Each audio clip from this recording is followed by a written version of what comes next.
You're all beautiful out there, really. Now, that's not true. My gosh, you know they found out by statistics that 1 out of every 3 Americans is ugly. So what you do, you look at the person on your left. Now look at the person on your right. And if they look okay, you're it.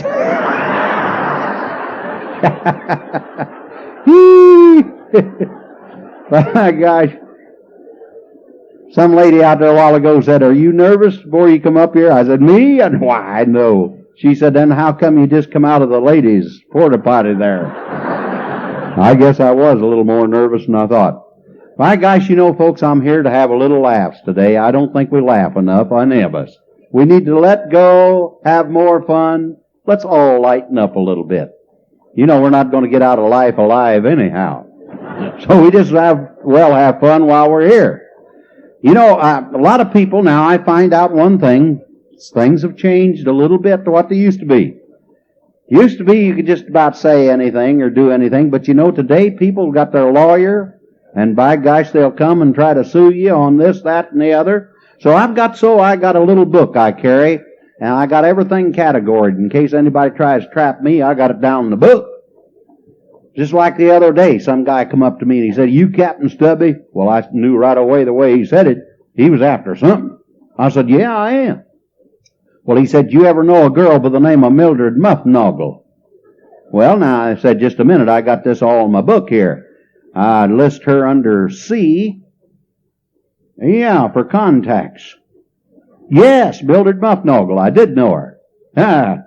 Well, he said, "Did you ever have a date with her?" Well, now, I said, "I got that in my book here. That'd be under E for entertainment." "Yes, I did have a date with her," it says here. August 3rd, 1938. Well, he said, "Did you kiss her?"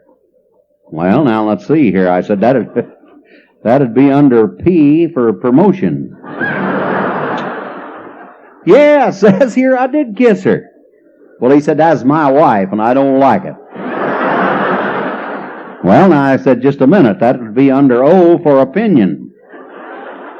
Well, it says here I didn't like it either.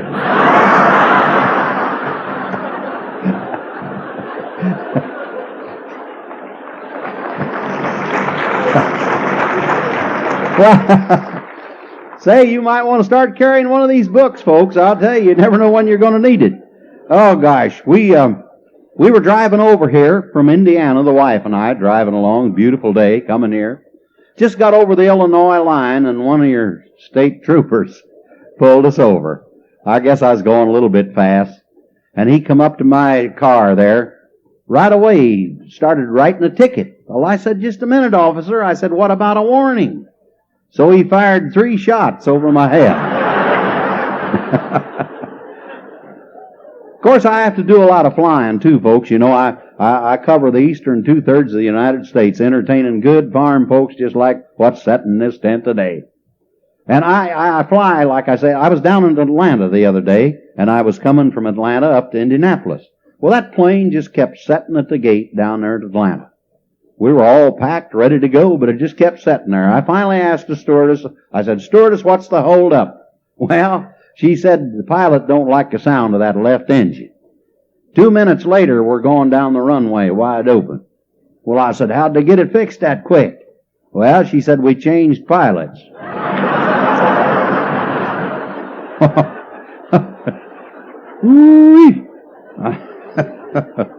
Oh, I wanted to tell you a story about this farmer sitting on an airplane, and he was over as his first flight. He was scared, you know, and he was sitting over near the window. Well, just before the plane took off or got ready to leave, in come a lawyer, and he was about 6'8", and he sat at the aisle seat. Now, of course, the farmer was over near the window, and the guy, he had his knees and went clear up to the next seat, you know. Farmer couldn't have got out if he'd wanted to. Well, they took off, and they hadn't been in the air very long till this lawyer scooched down in his seat and went to sleep. Well, doggone, you know, they hit some turbulence up there. Oh, it was bad, that old plane bouncing all over the sky, and the poor farmer, he got airsick. Now, folks, if you get airsick, there ain't nobody has to tell you what to do. You're going to do it. So he reached for one of them paper sacks, and there wasn't any. So the farmer done the next best thing. He threw up on the lawyer.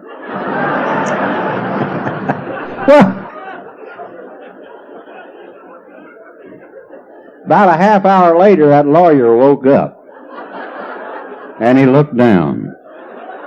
Right away, the farmer looked at him and he said, "I hope you're feeling better now."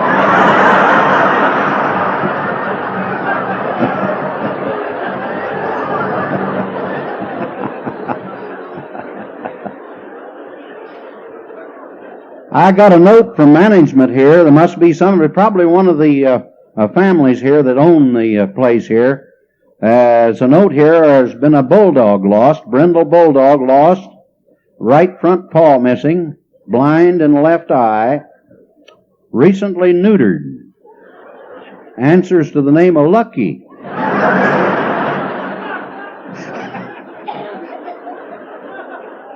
Oh, I like dog stories.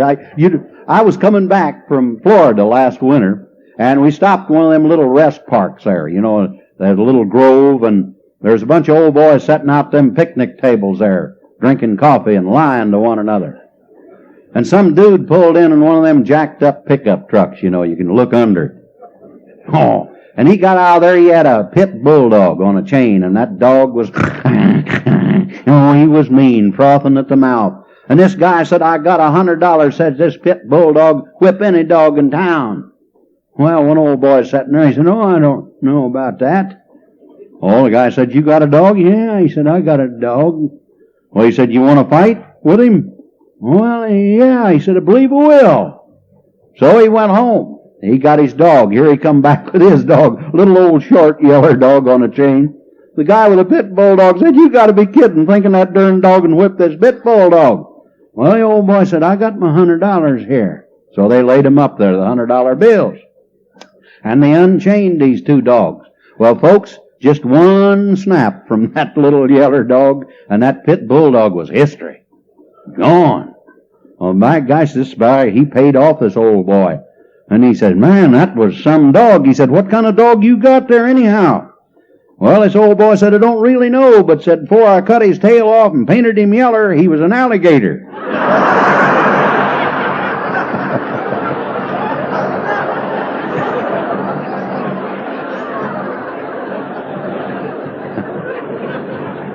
I grew up during the 20s and the 30s on a farm over in Indiana. Boy, some of you remember those 20s and 30s. Those were poor days, weren't they? Oh, my gosh, people think they're poor today. They don't know nothing about it. We was awful poor back there in those days. I know. Well, my dad used to pull our teeth just to get those dimes from the tooth fairy. It's terrible. I know my folks one time got me a little chair. Heck, it wasn't no good. It had a hole in it.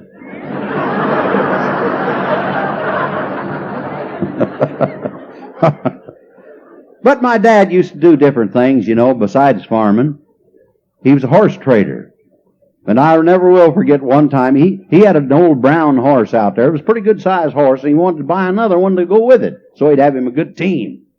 And there's some old boy over on the creek road, had a big old brown horse there. He said, "I'm going to go over and see if I can't buy that thing."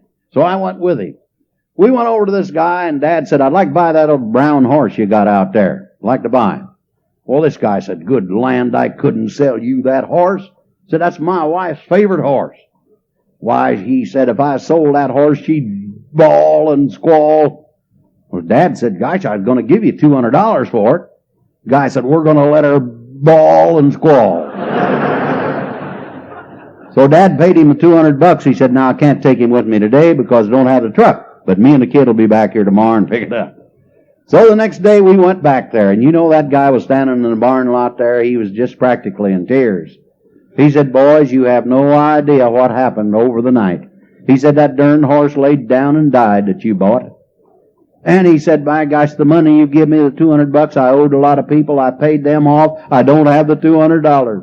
And the horse was dead." Oh, Dad said, "That's all right." He said, "Just help me load him up."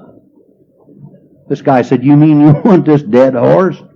"Yeah," Dad said, "Sure." He said, "I'll raffle him off." I said, "What are you talking about?" Dad said, "Come on, help me load him up." So he did. We took that dead horse, and this guy saw my dad about a week later. He said, "Did you sure enough raffle off that dead horse?" "Why," Dad said, "I sure did." He said, "I sold 200 chances at $1 apiece." Well, the guy said, "My gosh, I bet you had a lot of mad people, didn't you?" Dad said, "No," said, "only one."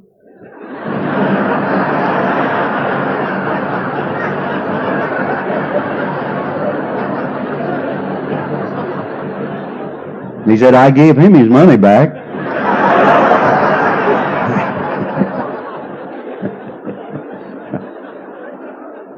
My brother and I farm together over there in Indiana, and we have a good time. But you know, we get around. We've got all kinds of things. We got a little town there, Young America. Just not much going on there anymore. You know how these small towns are. Closest thing we got to heavy industry there is a 300-pound Avon lady.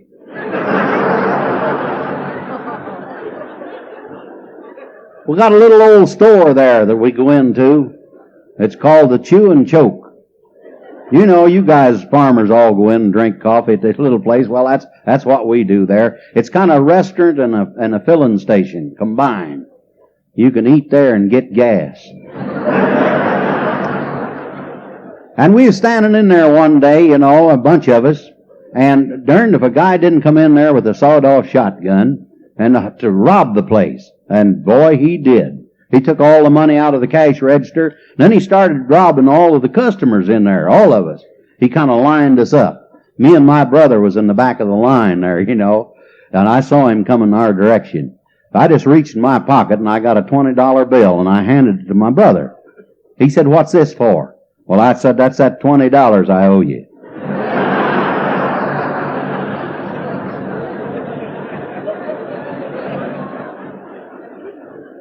You know one thing about us farmers, we don't take time out to hunt. Now everybody else comes and asks permission to hunt on our place, but us farmers, we never hunt ourselves. And I told my brother last November, I said, "You and me are going to go hunting today." He said, "By golly, all right, let's take time off to do it." We got our shotguns and got in a pickup truck. Oh, we knew where we were going, because one old boy over there, he wouldn't allow nobody to hunt on his farm. And we figured there'd be some game on there. So we drove over to his place. And I told my brother, I said, "You wait in the truck now, I'll go inside and get permission." So I did. I went in and asked the guy, I said, "You mind if me and my brother hunt on your farm?" And this guy said, "I don't allow nobody to hunt on my farm." But he said, "I guess I'd make an exception, you and your brother, they're neighbors." He said, "Yeah, go ahead." Well, I thanked him, started to walk out, and he said, "Just a minute." He said, "You can do me a favor." Well, I said, "All right, anything I can." Well, he said, "We got an old horse in that back pasture." Said he's lame, blind, sick, can't get well, needs to be put out of his misery.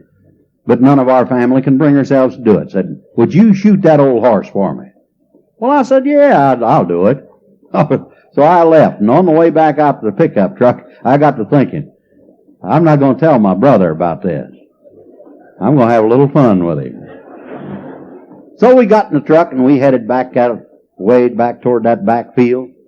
My brother said, "Well, did he give us permission to hunt on his place?" I said, "No, he didn't." I'm mad. I said, that made me so mad. I said, I'm going to shoot his darn horse for him. So I rolled down the window in the pickup truck. Kapow! Man, I dropped that old horse out there. He flopped down, you know. About that time on the other side of the truck, I hear, kapow! I looked over, I said, "What'd you do?"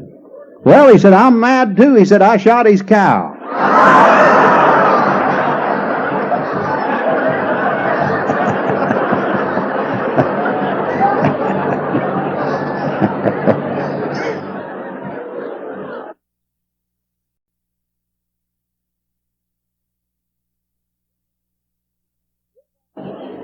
We got some interesting folks around home there, I'll tell you. We got a fellow there by the name of Harley Codds. Now, Harley keeps us all kind of laughing. Harley's just not quite with it, you know. He's about one bubble off a plum. He does some weird things. He built a wood stove out of 2x4s.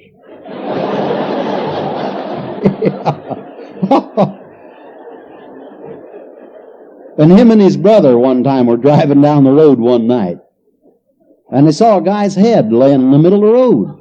Boy, they stopped the car and got out. Old Harley picked it up, and held it up there. And he said, "Ain't that Charlie Schultz?" And the other guy said, "No." He said, "Charlie is taller than that."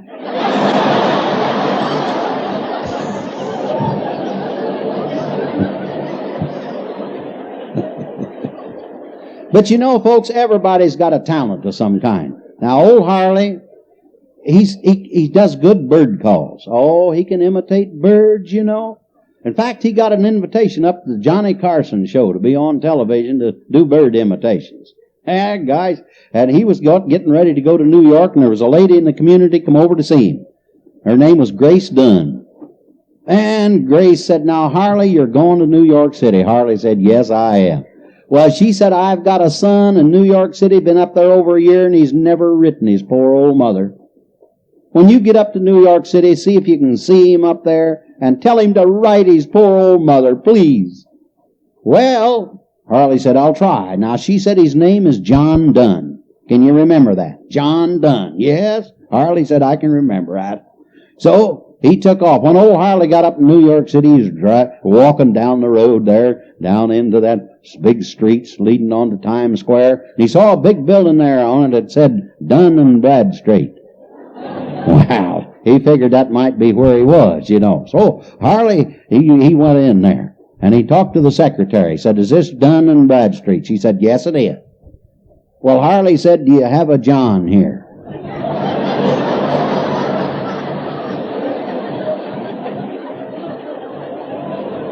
She said, "The third door on your left there." So old Harley went down there, and as he was going in that door, there was some guy coming out. And old Harley looked at him, and he said, "Are you done?"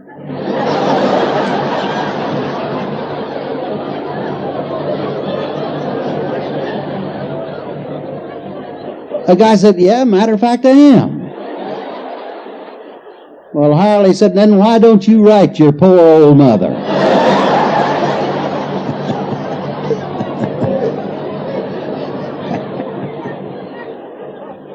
Oh, I got to tell you, Aunt Min in her 90s, she got married. She finally found a husband. You know where she got him? Saw his picture in the post office. She offered $100 more than the government did for her. Folks ask me if I've been in the 4-H club. Absolutely. When I was a kid, I was in the 4-H, and did I love it. I had sheep, and I know one year at the county fair, by golly, my sheep won grand champion as a ewe lamb. Oh, it was a beautiful thing. And my dad looked at me standing there with that purple ribbon, and he said, "Son, that ewe lamb is good enough to go to the state fair. Let's go." So, by gosh, we made all kinds of preparation. We'd never been to Indianapolis before. And we got ready to go down to Indianapolis, the state fair. Before we left, my dad took me in the living room and he set me down. He said, "Now, boy, when we get down to that state fair, I want you to have a good time, look at all the exhibits, see all of the nice livestock." But he said, "Boy, I want to warn you about one thing." He said, "Don't you go into none of them girl shows down there. Now, you might see something you shouldn't." Now, you know how us boys are. As soon as I got on the fairground, right in the girl show. I got in there, sure enough, I saw something I shouldn't. Dad.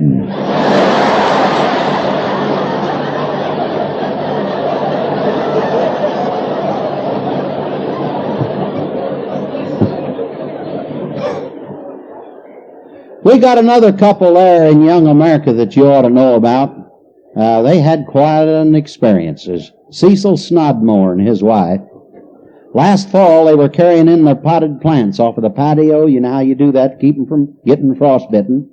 And they didn't know it, but darned if a little snake hadn't crawled up in one of them potted plants, and they carried it inside. They didn't know it. Well, as soon as they got them all inside, of course, old Cecil, he went in to take a bath. And he was in the tub, all lathered up, and his wife let out this horrible squall in the living room. Well, here comes Cecil, just as he was. And he said, "What's the matter?" She said, "We must have carried a snake in here in them potted plants." Said he just crawled across the living room rug and said he's under the Davenport there. Well, old Cecil done what all of us men would have done. He rolled up a newspaper. and he got down on his hands and knees, looking under that Davenport.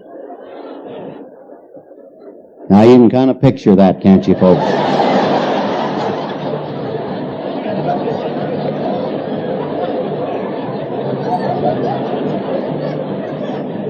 Well, now, while Cecil was in that position, their dog,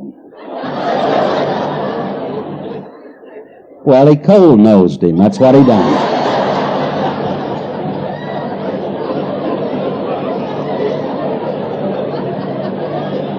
They never did find that darn snake. I don't.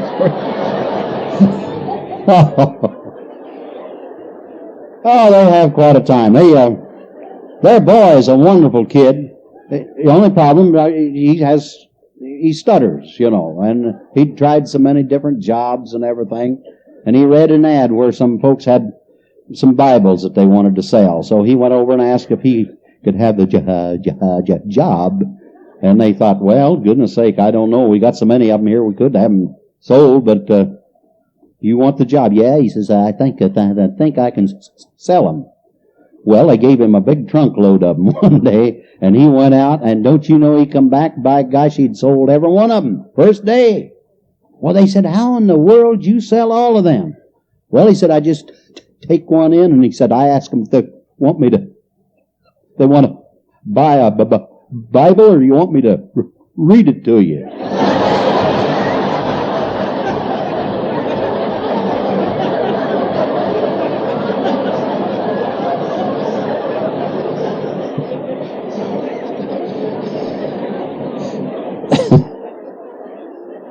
I like to have fun with the folks down in Texas. I'll tell you, them Texans, they're something else. They tell you how big everything is in Texas. Now, you know where Texas is. My gosh, that's where they got more rivers and less water. They got more cows and less milk. They got more money and less cash.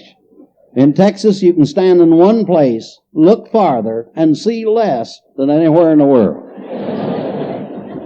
And I have to try to hold up for Indiana. One old boy down there, he's telling how big his ranch was. I said, how big is your ranch, Tex? Why, he said, son, I can get in my pickup truck, take me all day to drive across my ranch. Well, I said, I had a truck like that once.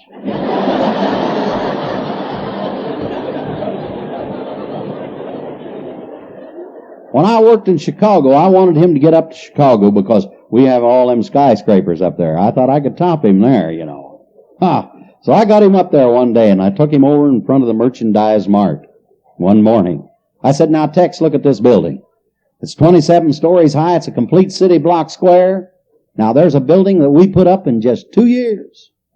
He looked at it. He said, why, son, he said, we got one like that in Dallas. Only took us a year to put ours up. I took him over to the John Hancock Center. Here was 97 stories high. I said, now, here is a building we put up in just 1 year. Oh, he looked at it. He said, we got one like that in Houston. Heck, 6 months we had ours up. And that's the way it went with this guy. Till I got him over in front of the Sears Tower. 109 stories straight up. That Texan took off that 10-gallon hat, and he looked up. He said, now, what building is this? Well, I said, damned if I know, it wasn't here this morning.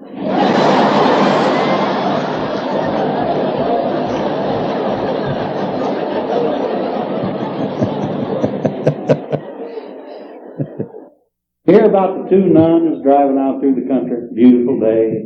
They run out of gas. All right. They walked up to the filling station about a quarter of a mile away. Told the man a problem. Filling station man said, well, sisters, I got plenty of gas here, but don't have nothing to put it in. No container. Said, you got a container?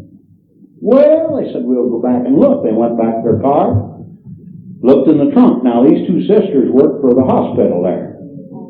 The only thing they could find in that trunk was one of them old bedside urns. Well, they said, that'll do. So they took the thing back up to the filling station man, handed it to him, said, fill her up. With gasoline, folks. Come on. So he did, filled it up, handed it back to him. These two nuns went out of their car, and they're standing there dumping it in. Two farmers come by in a pickup truck. one of the farmers nudged the other and said, Charlie, one thing you got to say about them nuns. They got faith.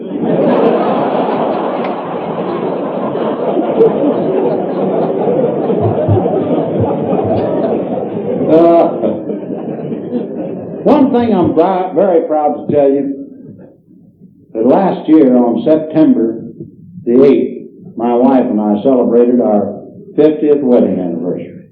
50 years, by golly.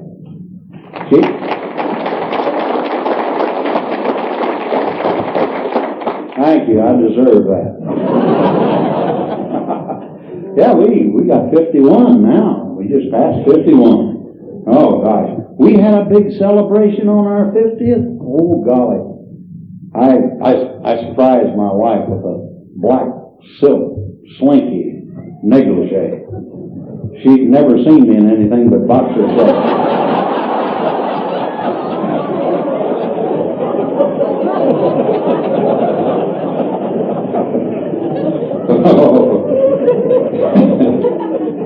Oh, I'll tell you,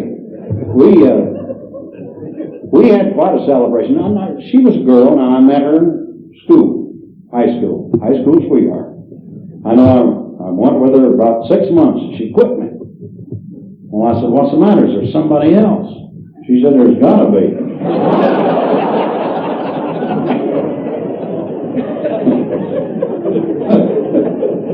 But I'll tell you, we've enjoyed life together, and I'll never forget the day we got married. And man, it was a cheap wedding. If my father-in-law spent $4 on our reception, that'd have been stretching it. But folks, it's lasted 51 years, so that says it all, I think. But I know we come out of that little old church there in Flora, Indiana. Beautiful day, and I had my new bride on my arm. And I took her out there and got her in my car. I had a Rolls Canardi. Rolls down one hill and Canardi and get up the next. I got her in that little old car, and down the road we went, grinning. Hadn't gone but a couple miles, so put my hand over on her knee. She said, we're married now. You can go a little further if you want. So I drove on to Indianapolis.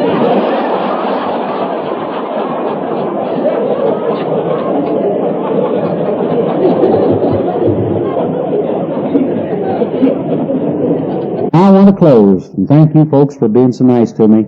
And I'll close with this, an old Gaelic prayer, because it certainly fits us folks in agriculture. It goes like this. May the road rise to meet you. May the winds be always at your back. May the sun shine warm upon your face, and the rains fall soft upon your fields. And until we meet again, may God hold you in the hollow of His hand. Good afternoon, ladies and gentlemen. So long. See you later.